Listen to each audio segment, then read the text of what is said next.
bandla lonke abafundisi bonke abakhona. Ngiyabingelela izingane zami engifike nazo ngisho.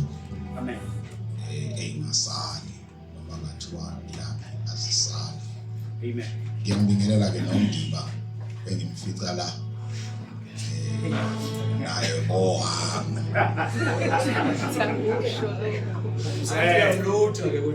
No. Wangi. Solomon mfana.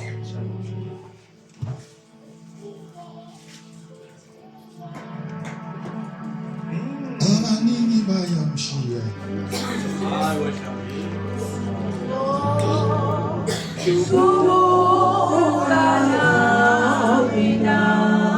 Manake kuthiwa ngohlubuka noma kuthiwa ngomhlubuka.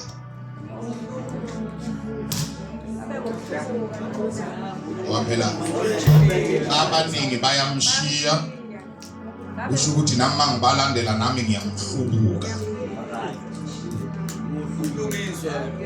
Ngomhlubuka ngisho mangithi sengiyahamba ngisafuna ukuphathwa nguwe kusho ukuthi ngiyahlubuka.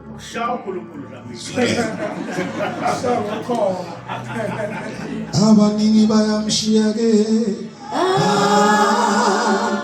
abaningi bayamshiya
Ekule wasisindisa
Siyabonga kakhulu. John chapter number 21 verse number 15.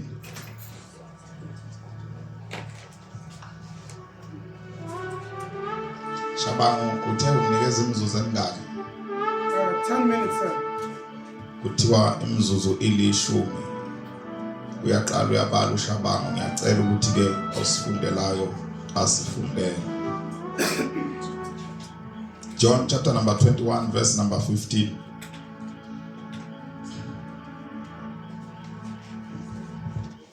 Khona sebedlile uJesu wathi kuSimon Petro, Simoni kaJona, uyangithanda kunalaba na? Wathi kuye, yebo Nkosi, uyazi wena ukuthi ngiyakuthanda. Wathi kuye, yipha amawundlu ami. 16. Verse 16. Wabuye wathi kuye ngokwesibili, Simoni kaJona, uyangithanda na? Wathi kuye, yebo Nkosi, uyazi wena ukuthi ngiyakuthanda. 17. Wathi kuye ngokwesithathu, Simoni kaJona, uyangithanda na? uPetro wadabuka ngokuba wathi kuye ngokwesithathu, uyangithanda na? Wathi kuye, Nkosi, wazi konke wena. Elam lesingisi engilifundayo alithi wadabuka, lithi he cried. Grieved. Nakho wena lakho lithi waba buhlungu enhlizweni, to grieve ukuze ubuhlungu. Elam lithi he cried. Uyayazi into eyenza ukuthi lo mfo abe grieved. Yazi sithathe lokho ya uyazi yini emenza bebuhlungu. Uke wathi lo mfo, yabona ke Jesu la uzofa khona, nami ngizofa khona. Thema isithi intombazane nalo ungomunye wabo. Zwana nje ngisho indlela akhuluma ngayo ukuthi unguye.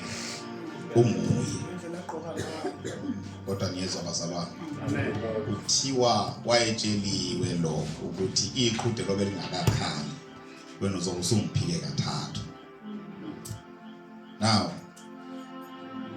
ma sebembuza kathathu lo mbuzo, ama-theologian athi this was a reconciliation.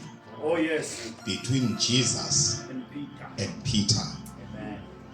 Ngoba uPeter wathi etsheliwe wathi yena qinisile ngithi kodwa Jesu la uzofa khona ila ngizofa khona. Yeah. But mase kufika isikhathi sokuthafa uPetro wayesenza lento athengeka yenza. So ke uPetro wayesonile, kwakufanele enze kanjani bazalwane? A reconcile, abuyiselwe kuJesu ngoba wayesemdinayile uJesu 3 times before uJesu afe. Amen. Amen.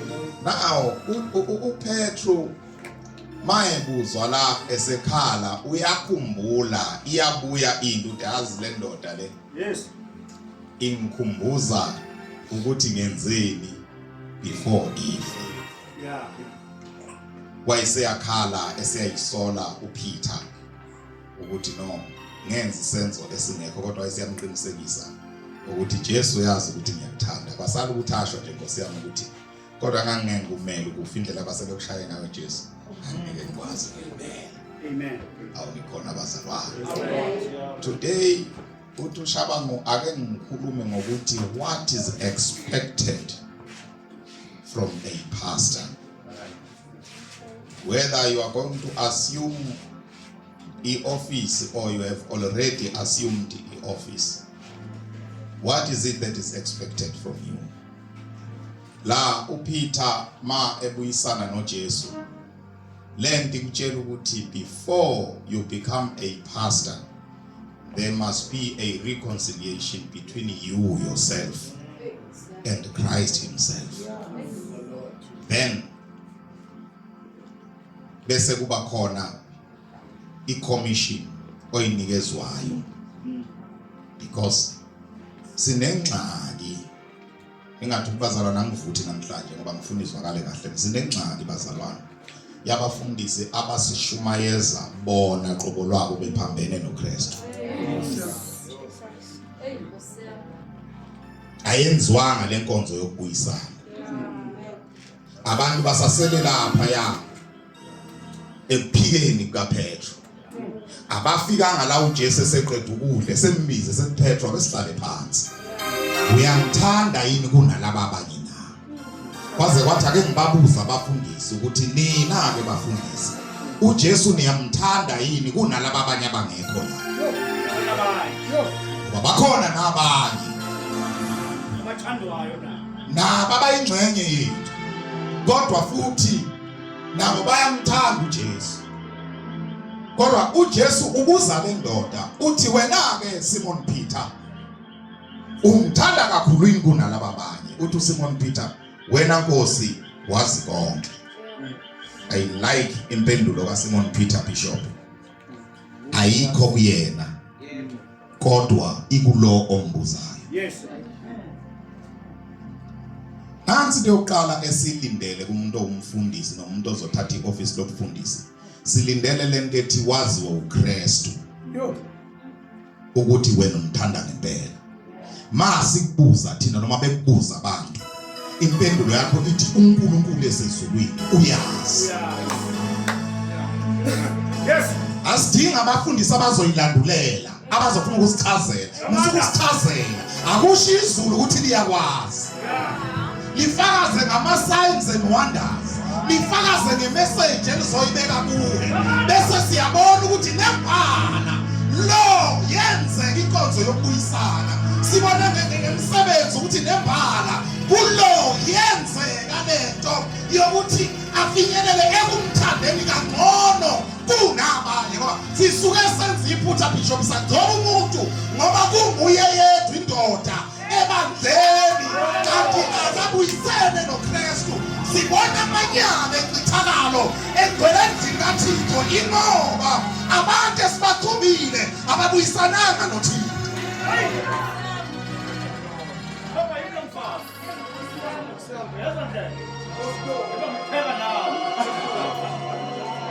Sebafuna abantu. Amen. Bakho Shabanga. Ozothi mayethi uBishop, ngiyabona Shabanga ukuthi usungasithatha ioffice elithile. Wabe ujatshulisa ukuthi nje uyaphakanyiswa ebandleni ususo office elithile uye kwelinye ioffice. Ngabe mangabe kwenza. Bishop mina ngigcotshwe eYoni ngo2014. Amen. Ngangade ngishade ngo2013 November 9. eYoni ke umthetho wakhona uthi awugcotshwa ungenamfazi. Ngangaganwanga ke ngoba ngangifuna isikhundla. Ngangiganwe ngoba kwasekufika isikhathi. Now ngo2014 kwaku Good Friday. Ngeshwa wawuza la esikhonzisa khona kwakuyithina sasizohosta. Mangifika lapha ya iBishop lifike lithi ngoba lo useganiwe kanti siyayizwa into ayikhulumayo mayinikezwe ithuba. Mbizeni simgcobe. Nabaleka Bishop. Ngathatha imoto ngahamba. Ngithema ngibuya. Abuya siqedile ukugcotshwa. Ngathi mangivela wathi uBishop akabizwe loya ngabaleka. Ngase ngilandwa ngeart yokuthi khona iculo esifuna usidlalele lona. Lapha emshini. uBishop ucela uzomdlalela iculo seyiyekile le akade ikhona. Ma ngifika ngihlala emshinini. Bishop wathatha iBhayibheli walivula. Wayesefunda okulindeleke kwabazophatha ibandla. Ncwadi kaTimotheo. Yathi incwadi akube ukundoda emfazi munye. Kwase kuthiwa konje nabafazi abangaka vele ngaboni ke sengibhajiwe ke ogibeni. I did not enjoy ukugcotshwa because ngangimbonile ubaba mina ngizalwa isonto lesekhaya. Ngangimbonile ubaba ehlupheka aqashe ibhasi yedwa abazalwane begcwele indlu karound wasekhaya bahambe baye enkonzweni bathi abanayo imali. Makumiwe ngebhasi likabhangale emagarage ethu ufake uphe udizili umfana wendiya behla abazalwane bagcwala kube mhlophe indawo baphume sebephethe ama KFC abanye kwakusathi umu KFC kwakusakhona no chicken licken baphume bephethe oshekasi bencinyitheka kodwa imali yebhasi beyingekho. Uma ufuna ukuphatha ibanga ungafuni kodwa ukulimala ephaketheni yena leke manje ngoba lento yokuphatha ibanga ithi uliphathe ibandla ngokulihola uliphathe ngephakethe lakho uphinde uliphathe nanezinto zakho. Haleluya. Nawe ungafuna ukwenza lokho yeka uhlale phansi there is time uthi sowuhlala phansi. Yingakho nakufanele uzothatha nomfazi bishop ungathathi isipoki somfazi owathi imkarato lishayini ozobuye afuna ukushaya abazalwane la ebandleni ngoba ngeke limi ibandla. Uma nomama ongayiboni vision nento uNkulunkulu ayibeke phezu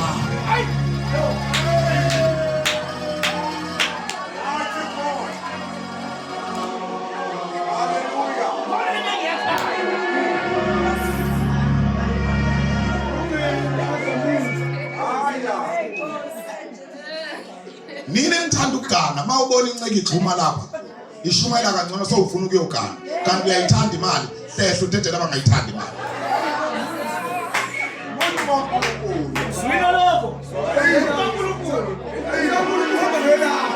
Musa nje uzophazamisa abantu abazoba abasizi abafanele. Isingisi sithi I will make him a suitable helper. Into enjani bishop into suitable?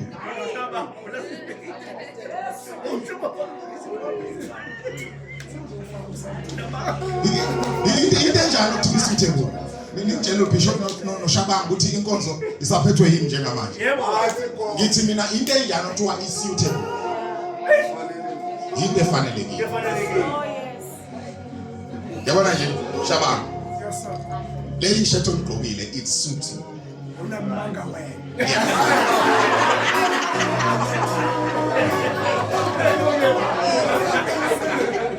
Ngesizulu iyahlala Shabanga uyangizwa yini?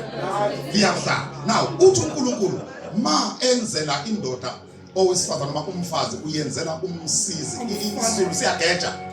Hayi umsizi onjengaye akanjengaye kodwa umsizi omfanele. Yes sir. Translation le Bishop. Yeah. Yes. Umsizi onjani omfanele. Into efaneleke akwenzeki ngelinye ilanga kuthiwa ikufanele. Ayikaze nje kujikele ngoba usize kusuke kuyiwo ne-pattern kusuke kuyiyo yonke into kusuke kuyiyona. Ngeke ngithathe ngigqoke namhlanje lesuthu uthi uyazi yahlala kahle kusasa kusitaya yemfanele. No awubazi. Awubazi. Usufuneni. Usufuneni isuthu. Now bazalwane mathiwa uPeter akondla amawuna kuthiwa akondla izimo bese kuthiwa akondle inokwe kuthiwa akayinakekela izimo. Now uma uzonakekela uqala uNkulunkulu ngokuthi yondla abancane hayi abancane ngeminyaka.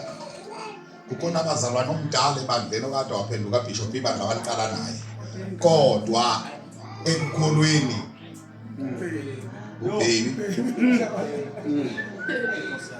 ukuthi uyakhuluma kube sengathi awukhulumanga kube sengathi akakuzwa uthi uJesu Peter take care of them. Okay. Laba banjalo awuzubaxosha take care of them. Abe sethi nabadala izimvu athi nabo labo take care of them. Ungathi laba sebeyakwazi ukuyimela bayidinga i-mentorship yakho Bishop. Bayidinga i-mentorship yakho mfundisi. Ungathi ngoba usumbona useyakwazi ukuma akhuluma ivesi lizwakale kusukuma abantu besuthi awuse right uyakudinga. Yingakho Paul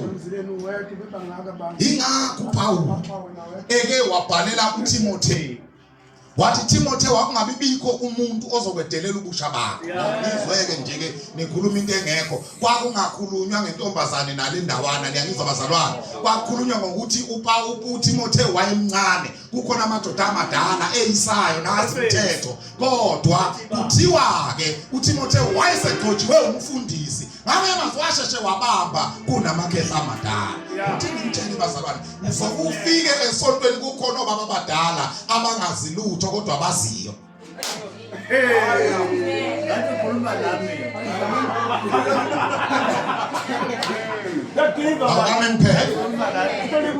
Uzokufika ebandleni kukhona obaba abadala, badala ngokwesevisi, badala ngokweminyaka, akazi lutho. Kodwa uyazi. Ya, kodwa uyazi. Yonke into ayishoyo umelene nayo. Yonke into ayishoyo i-wrong.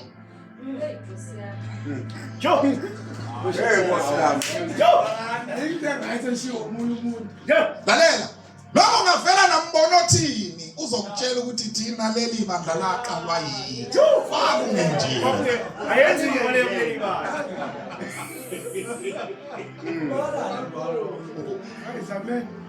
Uthi uPaul Timotheo angambiki umuntu ozokudela ubusha bakho. Ungavumi abantu badlale ngawo abethu ingane. Mina ngiyayibona into ekuwe. Noma umncane but ngiyayibona into ekuwe. Alright. Bese ke yiba isibonelo. Ngenkamba. Ungagcini nje ngokwendelelo omkhulu yezwa. Ugcina weyisomkhulu. Kodwa wena yourself yiba isibonelo ngenkambo. Sikiyeke lokho okunye bishop. Ngifuna inkambo mina ukuthi umfundisi asimbone hamba ukuthi umfundisi lo. Angikujabuleli lapha nabasiqhube bishop edolobheni la ngakithi. Ngithi ngashongo lutho oqhamuka umuntu ongangazi nengingamazi avela thona ngiyabona nomfundisi. Yeah. Sengaze khona sebengiyelisile bishop nabe ngivuke ekseni ngigalela ikickbox.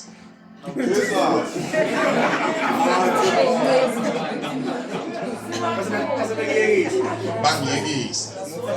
Ngaqala ngaphatheka kabi ukuthi abantu bafuna ngayiveza into yami yokuthi ngumfundisi.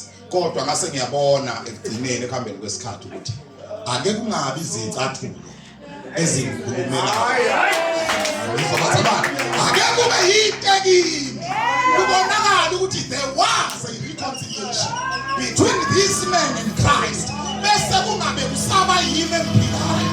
Kodwa bese kuba uKristu ophila kimi. Abantu babe ngibona babone yena.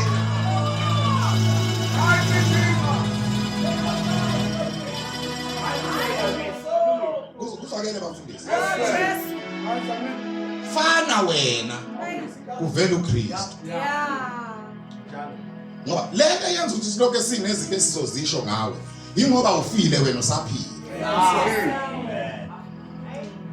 Uthi uPaul engikuthandayo angikwenzi kodwa lokho engingakuthandi yike engikwenzayo ngoba ivangeli lisiyekisa izinto esizithandayo by nature bese lisenzisa izinto esingayifuni spiritually.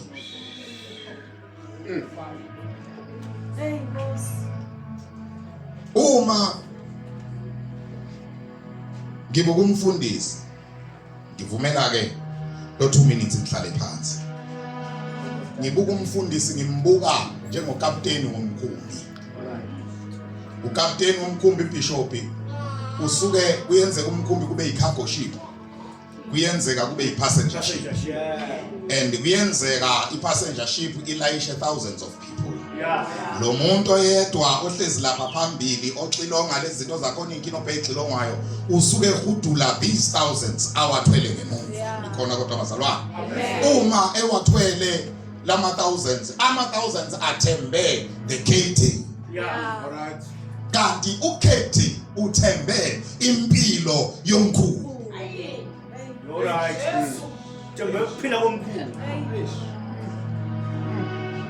Njengoba umuntu ewumfundisi ibandla lazi ukuthi umfundisi akehluleki.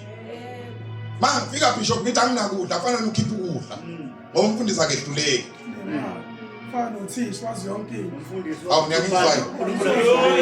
nomfundisi hayi umfundisi uthembe ibandla eliwumkhumbi ngiyangizwayo uthembe ibandla eliwumkhumbi ukuthi impilo yebandla iyona ezokwenza lento esiyiyo iqhubeke ngoba sine destination la siyakhona umkhumbi mawuhamba nje ukhona la uyakhona thina abantu esibathweleke njengoba ibandla liwumkhumbi yilabo abangekho la nikhona bazalwane yabona abangangeni laba ngakholwa ndawo yibona ke sibathwele laba bakholwa kulezi inkolo ezinkulunkulu bazo yilabo abantu esibathwele mina ngithemba umfundisi uthemba ukuphila kwebandla ukuthi ibandla lenze kahle liperforme kahle ukuze likwazi ukuswima olwandle limelane nezimo zonke ezikhona olwandle kodwa uma kuke kwabhede ekukholweni kwebandla bayajika abantu bese bethi ayikho into enziwa lapha kwaGinga abasasho nokuthi se-free church bathi ayikho into enziwa lapha kwaGinga manje ukhona oyedwa nje ngoba phela makuthiwa ninjini nina yebandla ukukholwa kwenu yikho kushumayela into enishunyayezwayo nokwenza kwenu yikho kuvezela abantu into eniyiyo uma nina ningenzi kahle emphakathini nithi ubishop akenzi lutho nikhona bazalwane bese kuba khona ke lento okuthiwa i-anchor bishop lokho kuyiwuka i-anchor ayidedelwa isinoma ikanjani i-anchor idedelwa uma kufanele umkhumbi ume amanye amazwi as a pastor ukhona la kufanele ukume khona ukushumayela you are too spiritual la bashumayeza bangalizwi verse kufanele uhlale phansi ukubabuza ukuthi bazalwane senzani umkhumbi awusuki bishop kuyihamba unga-inspectwana yangizwa kodwa bazalwane umkhumbi awusuki kuyihamba ungenziwanga i-inspection nebhanoyi alisuki e-airport lingazange lenziwe i-inspection ma kuqeda ukwenziwa i-inspection bese eba ne-show ukapteni ukuthi li-right kwenzeke kube khona ukungeneliseki kulaba aba-check-ayo athi sicela ukuyiqala phansi noma sicela ukuyiqala phansi umkhumbi siwucheke ngifuna ukuthini bazalwane ngifuna ukuthi kwesinye isikhathi kufanele kuvalwa amabhayibheli ngesikhulume njengabantu ukuthi kodwa ekukholweni akuhanjwa kanje ngiyangizwa bazalwane sihlezi phansi singekho enkonzweni singekho entshumayelweni singekho kumoya singabantu nje ukuthi kodwa khona ngisho isiko alikuvumi lokho enikwenzayo ngifuna ukuthi ke yini nabahlobo bami ngithake nibe luhlobo lomkhumbi ophilayo nina abafundisi ngiyanincenga abahlobo bami ake nibe ngokapteni aba-qualified yini ekuqualifyisayo njengokapteni i-reconciliation with Christ. May God bless you.